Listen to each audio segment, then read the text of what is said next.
God. This was a mistake. This was all such a bad mistake. Okay. I am typing this on my phone. Putting this down here for... I don't want anyone else coming in after us and getting hurt. And I want people to know what happened. There's 5 of us. My name's Frankie. I came with Sequoia, Matthew, Jade, and JT. Matt, Jade, and Sequoia are dead. I'm pretty sure JT is too, but I haven't seen him. It doesn't matter though. None of us are making it out of here alive or dead. Anyone who reads this message, if you get calls, texts from me, anything, do not try to rescue me. I will not ask for help. Don't answer any calls from JT either. I'm sorry to do that to him, but just don't. We went urban exploring. We live in... Shit. I don't want curious people coming. We're in the Lowry neighborhood of a metro area. It's this sloping neighborhood with mansions and some historic buildings. And at the crest, there's this huge, old, boarded apartment building called Oak Hill.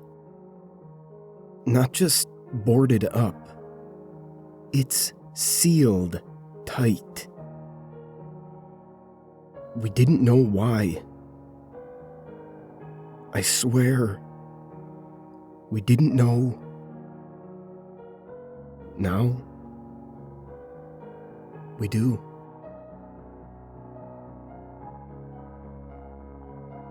So, this morning, we got messages from Jade in our group chat. Jade sent 2 pictures. Matt. What's that? JT. Oak Hill. Jade, are you there now or something? Jade sent another picture. Matt. Can't see. This pic's dark. Are you inside? How did you get in? Jade. Inside. Sequoia. WTF? You serious? You there right now? Frankie. Morning. Oh shit, what? JT. I'm getting a gear. Jade, you shouldn't be exploring alone. Frankie. Shit. I'm getting my gear. Be there in 10. Always wanted to check it out. Matt. Right? I'm coming too. Let's meet out front. Jade. Dark inside. Sequoia. KK, we'll bring extra flashlights. We all showed up around the same time. Bright sunshine on the streets around us. Green trees, traffic sounds. The Lowry neighborhood is the heart of the city. Anytime we'd walk through on our way to the food co-op or downtown or the bar, Jade would talk about Oak Hill and wonder why it's never been redeveloped.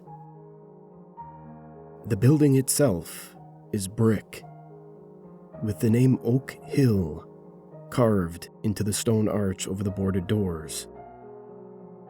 Must have been nice apartments back in the day. Now, every window is blocked with metal gratings over the boards, rusted and nailed into the brick, so that curious teenagers and homeless folk can't get in. No holes or gaps in any of these boards to peek through. Sealed up tight.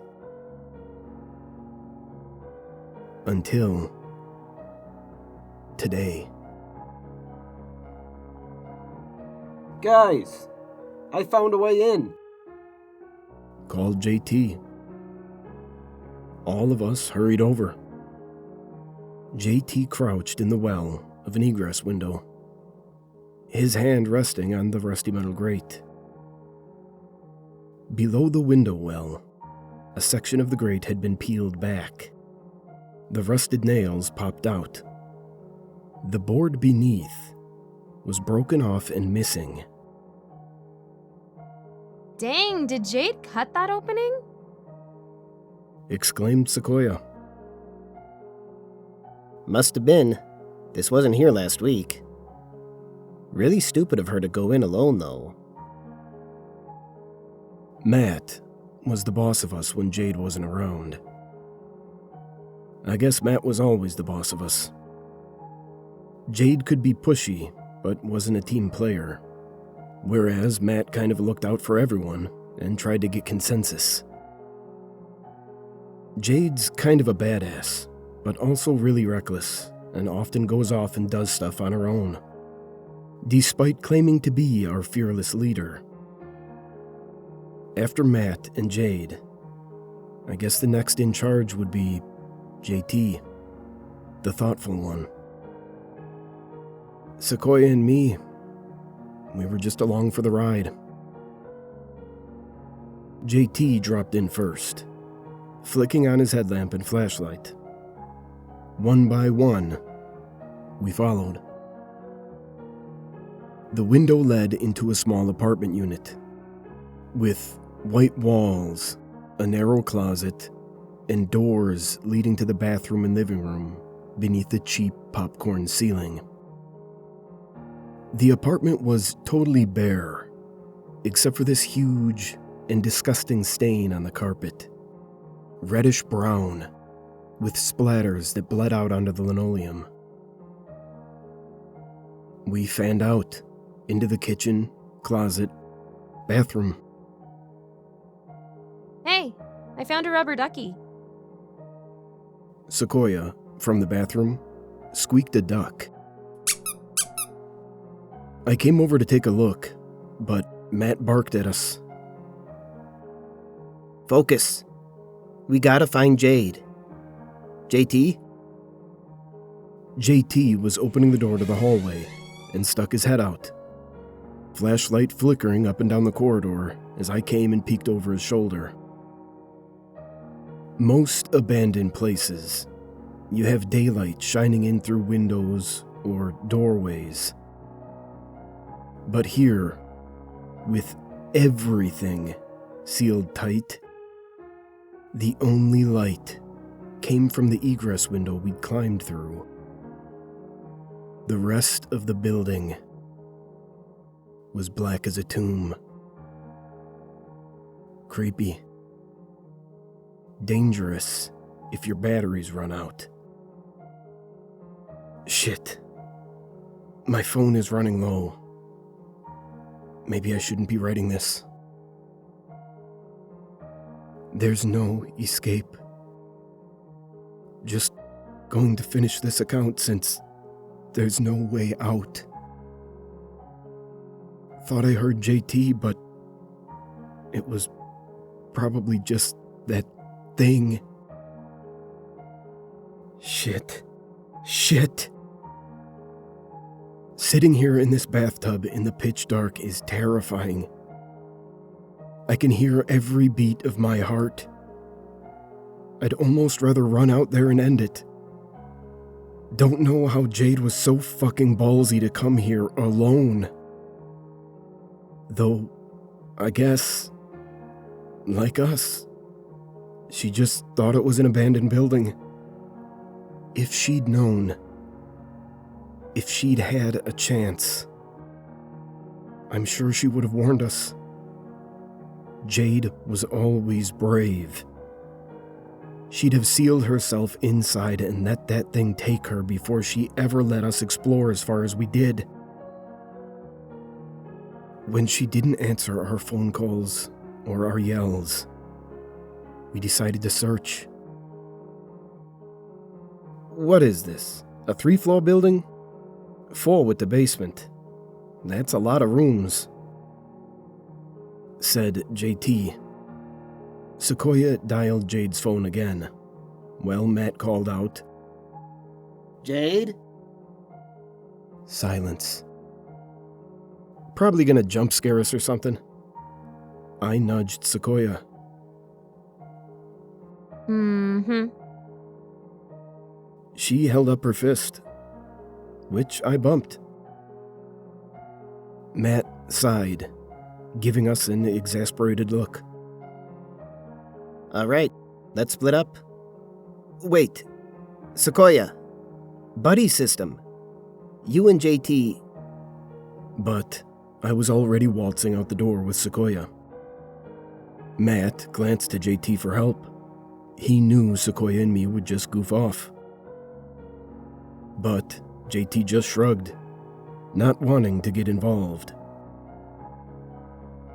Fine. Frankie and Sequoia, you two take the 2nd and 3rd floor. JT and I will take the basement and 1st. Call as soon as you find anything. No pranking, okay? Frankie, you understand? I did a mock military salute. Roger that, Roger that! Sequoia echoed. Roger. Roger that! Matt sighed as we took off, rogering down the hall. Yeah, I know. We were pretty stupid, okay? It just seemed like an empty, ordinary apartment building. Jade was gonna be fine. Everything was gonna be fine. It was all supposed to be fine. All the apartments had an identical layout. Most with white walls, but a few with beige, and one with a god-awful lime green. We split up to explore faster. I ended up in a unit chock full of garbage bags. Messy and reeking. Sequoia found one with ugly wallpaper and a battered baby doll. The next unit of mine had furniture still inside, including a bunch of chairs stacked on top of one another toward the ceiling. Spooky. Hey! Called Sequoia from across the hall. Want lunch? Found some food in the refrigerator. Meanwhile, our phones kept buzzing. Matt. Basement clear. JT. 1st floor mailroom clear. Etc., etc. God, so serious. Then Sequoia texted. Sequoia. Your mom. Clear. I laughed from the apartment I was exploring, and heard Sequoia's pealing laughter from down the hall. Too bad Jade wasn't paying attention to our hilarity. She would have joined in. We were about halfway through the 2nd floor, when my phone buzzed again. Jade sent another picture. JT. Too dark. Can't see it. Which floor are you? Jade. Which floor are you? Sequoia. Girl, are you waiting to try to jump scare us? I was crafting a text to reply to the group when something winked in my flashlight beam. I peered down the hall, frowning. Near the end of the corridor was a door marked Trash Room. Wedged into the door was a black satchel decorated with enamel pins. Drawing closer, I saw cats, rainbows, and one that read, Bad Bitch. Jade's shoulder bag. Jade! I called. I yelled back down the hall for Sequoia, but she was exclaiming about paintings and old balloons and some expired cookies in a cupboard. I sucked in a breath and shoved the door, throwing my shoulder against it because something was blocking it from the other side. Finally, I forced it open enough to squeeze through. I tripped over legs. The flashlight skittered out of my hand when I fell, bouncing into the wall and coming to rest so that its beam shone back at me, blinding me, but also leading my gaze to glistening red. I looked back at the door, to the weight that had been blocking it, and my heart shot into my throat, my airways closing and my lungs tightening, and every muscle snapping taut. I couldn't get any air, couldn't get in enough oxygen to scream. Jade's vacant eyes stared back at me, her head at an impossible angle, bent backwards to stare over her shoulders. Her legs and arms twisted in odd directions like a broken doll's. Shit! I gasped, ignoring the buzzing of my phone. Shit. I scurried against the back wall, under the trash chute, fumbled my phone, opened up my text to type a frenzied message. Matt. Basement and first, all clear. Jade, you on the 3rd floor? Jade. 3rd floor. Matt. Okay, coming up. Let's meet in the west stairwell. I froze, mid-typing, eyes on the phone because what the hell? What the hell? 3rd floor? I glanced up at Jade's body. How? She didn't have her phone. Don't go to the 3rd floor!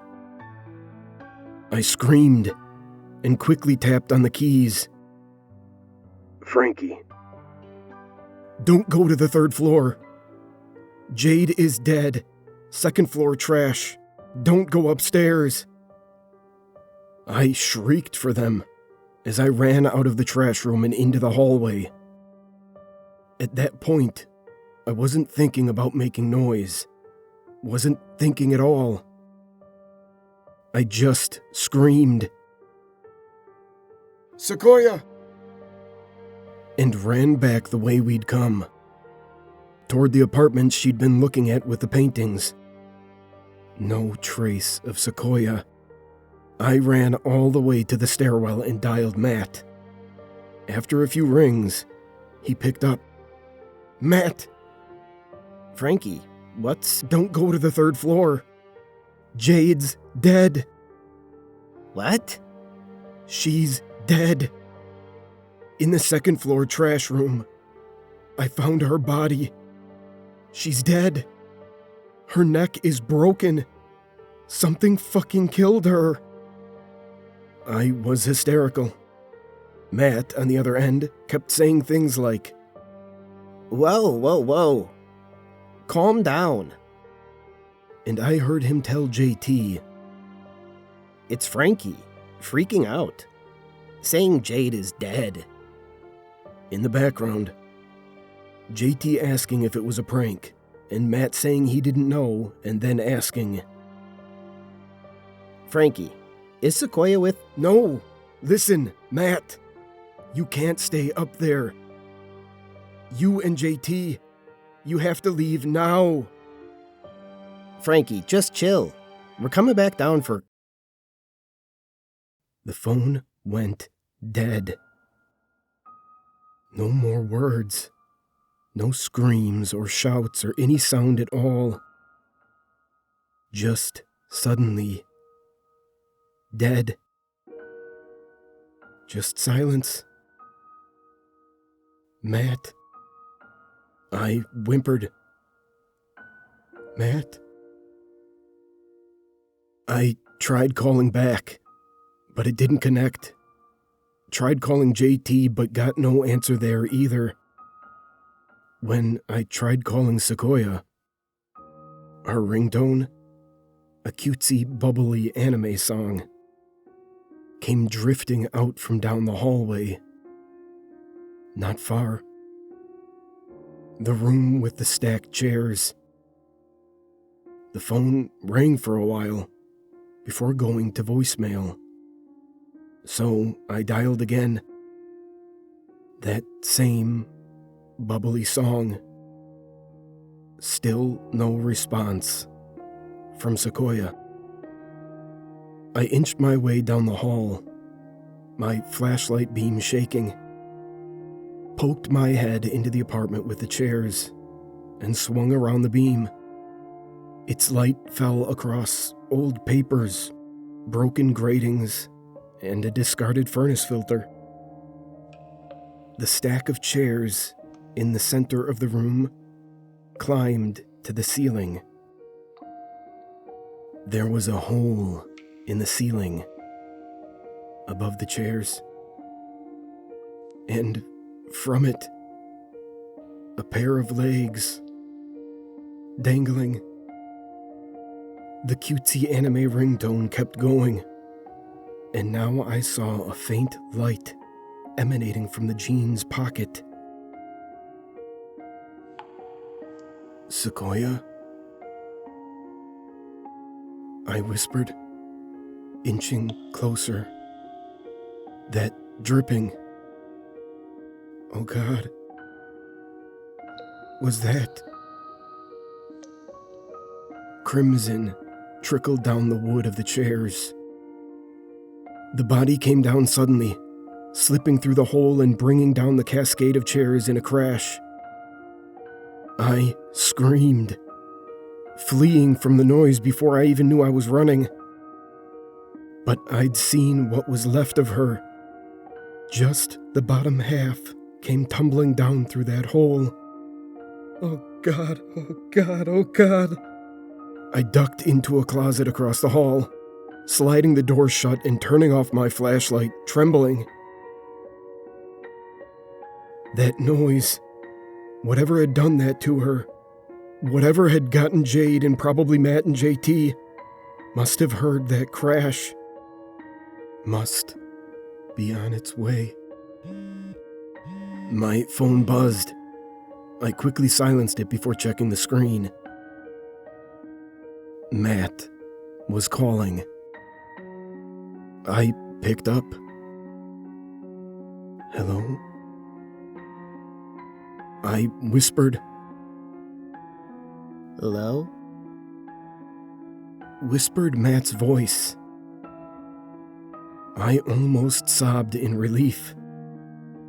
Matt, where are you guys? Are you okay? Are you okay?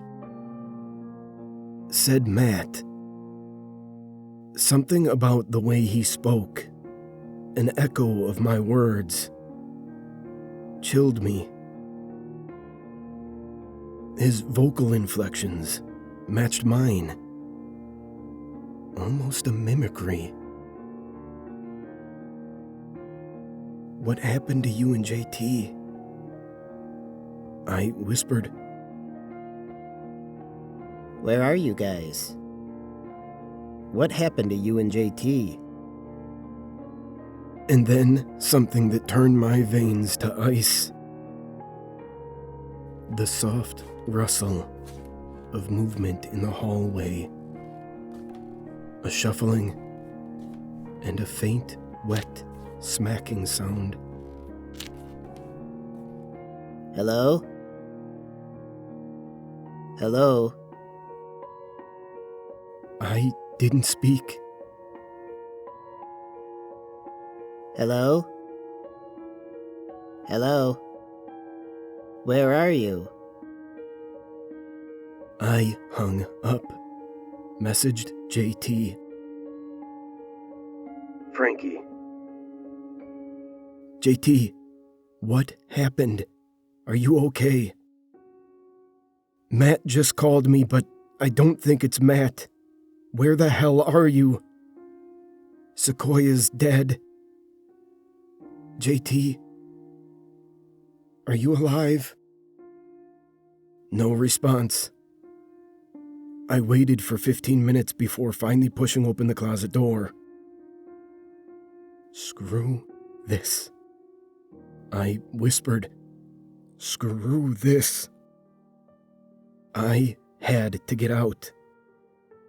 Crawled out from the closet and tiptoed to the door by flashlight. Then it occurred to me that if whatever got them saw my light, it would catch me too. Panic set my heart into overdrive. I couldn't hear over the sound of my blood pounding, but there was no choice. I switched off the flashlight. Pitch darkness. The sound of my own breathing. I can't describe how loud it was, how each footstep creaked or thudded as I tried to tiptoe down the corridor between apartments, feeling my way by touch, listening for any sound, and cursing my own hammering heart for being so incredibly fucking loud. I just had to get to the basement, to the egress window. I was almost to the end of the corridor when I yelped at the blaring of that anime jingle. Sequoia's phone. I covered my mouth and didn't move for several seconds. Finally, the ringing stopped. Nothing but a faint, occasional. I guess the upper half of her body was still leaking blood through the hole in the ceiling. It seemed to take an eternity to reach the stairs. Another eternity to creep down them. Finally out into the basement and peek into the pitch-dark corridor. The tiniest trickle of light bled through the open door of an apartment. That feeble light coming from the broken egress window, opening out to the bright day. All I had to do was go climb through the window, and I could escape. I wanted to run so bad, just make a break for it. Thank God I didn't. As I crept to the door, a soft rustling sent the hairs on my neck standing on end. And I peered into the apartment. It was Matt. He stood by the egress window. Just stood there, in the dark. After a few seconds, he turned his head, shuffled to the window, and sniffed at the air, shuffled back into the room, swaying slightly. His footsteps dragged. There was a puddle behind him as he moved. Frankie? He said, and I nearly jumped, heart leaping into my throat. Shit. Had he seen me? But then he cocked his head, smacking his lips. Frankie? Frankie. Frankie. Frankie. Like he was practicing my name. I shrank back, retreating to the apartment across the hall. Shortly after I got inside, I heard footsteps out in the hall. I don't know if they were JT's or if it was Jade. Maybe. Come to join Matt. The window is the only exit. I'm trapped here. Trapped with no way out. I've been typing this up for the past hour and a half.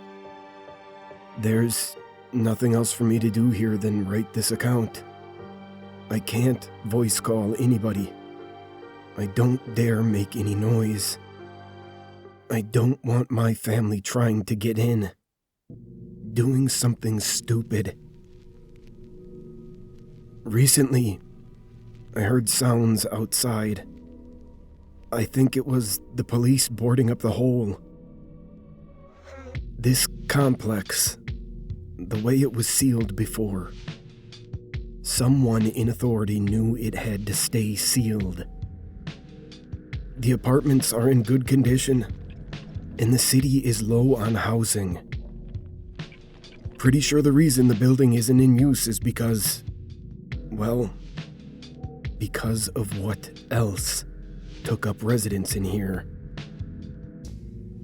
I just checked. The light outside in the hall is gone. They've boarded up the window, and I'm never getting out. God, I don't know what to do. My battery is low. I'm just going to post this and... shit. Once I do, I think I'm just going to go out there. Get it over with. I don't want to sit here terrified and waiting to die, alone in the dark. I think I'll make one final break for it. Remember, if I message you for help after this is posted, or if I call out, don't come looking for me. Don't unseal the building. I will not ask for help. JT, I'm sorry. Goodbye.